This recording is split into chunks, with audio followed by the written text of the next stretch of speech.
ಕರ್ಬೇವಿನ ಸೊಪ್ಪು dry fry ಯಾವ ಥರ ರೆಡಿ ಮಾಡೋದು ಅಂತ ಹೇಳ್ತೀನಿ ನೋಡಿ.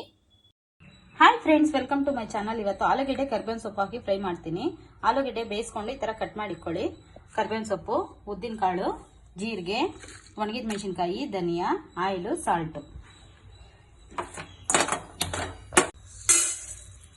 ಆಯಿಲ್ ಹಾಕ್ತೀರಾ ಫ್ರೈ ಮಾಡ್ಕೊಳ್ಳಿ.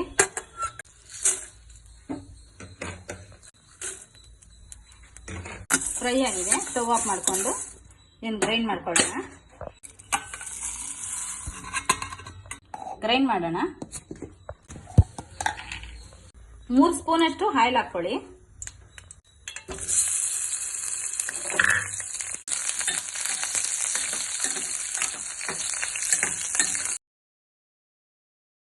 ಆಲೂಗೆಡ್ಡೆ ಬ್ರೌನ್ ಕಲರ್ ಬಂದಿದೆ. ಇವಾಗ ನಾವು ರೆಡಿ ಮಾಡ್ಕೊಂಡಿರೋ ಕರ್ಬೇವಿನ ಸೊಪ್ಪು ಪೌಡ್ರನ್ನ ಆ್ಯಡ್ ಮಾಡೋಣ. ಸಾಲ್ಟು. ನಾನು ಏನೇ ಅಡುಗೆ ಮಾಡಿದ್ರು ಕ್ವಾಂಟಿಟಿ ತುಂಬ ಕಮ್ಮಿ ಮಾಡ್ತೀನಿ. ಬಟ್ ನಾನು ಏನೇನು ಐಟಮ್ ಹಾಕಿದ್ದೀನೋ ಅದೇ ಥರ ಹಾಕಿ, ನೀವು ಸ್ವಲ್ಪ ಉಪ್ಪು ಖಾರ ಜಾಸ್ತಿ ಹಾಕಿ ಕ್ವಾಂಟಿಟಿ ಜಾಸ್ತಿ ಮಾಡಿದ್ರು ಸೇಮ್ ಟೇಸ್ಟೇ ಬರುತ್ತೆ. Fry ready. ಸ್ಟವ್ ಆಫ್ ಮಾಡೋಣ. ಟೇಸ್ಟಿಯಾಗಿರೋ ಆಲೂಗೆಡ್ಡೆ ಕರ್ಬೇವಿನ ಸೊಪ್ಪು ಫ್ರೈ ರೆಡಿ. ತುಂಬ ಟೇಸ್ಟ್ ಆಗಿರುತ್ತೆ. ನೀವು ಈ ಥರ ಒಂದ್ಸತಿ ಟ್ರೈ ಮಾಡಿ. ಈ ಥರ ಒಳ್ಳೊಳ್ಳೆ ಅಡುಗೆಗಳೆಲ್ಲ ನಾನು ಯೂಟ್ಯೂಬ್ ಚಾನಲಲ್ಲಿ ಅಪ್ಲೋಡ್ ಮಾಡ್ತೀನಿ. ಪ್ಲೀಸ್ ಸಪೋರ್ಟ್ ಮಾಡಿ, ಸಬ್ಸ್ಕ್ರೈಬ್ ಮಾಡ್ಕೊಳ್ಳಿ. ಪ್ರೇಮಲತಾ ಯೂಟ್ಯೂಬ್ ಚಾನಲ್ ಲೈಕ್ ಮಾಡಿ, ಶೇರ್ ಮಾಡಿ. ಇದು ಚಪಾತಿಗಿಂತ ಬೇಳೆ ಸಾರು ರಸ ಮಾಡ್ಕೊಂಡಾಗ ಈ ತರ ಫ್ರೈ ಮಾಡ್ಕೊಂಡು ತಿಂದ್ರೆ ಬಿಸಿ ಅನ್ನಕ್ಕೆ ತುಂಬಾ ಟೇಸ್ಟ್ ಆಗಿರುತ್ತೆ.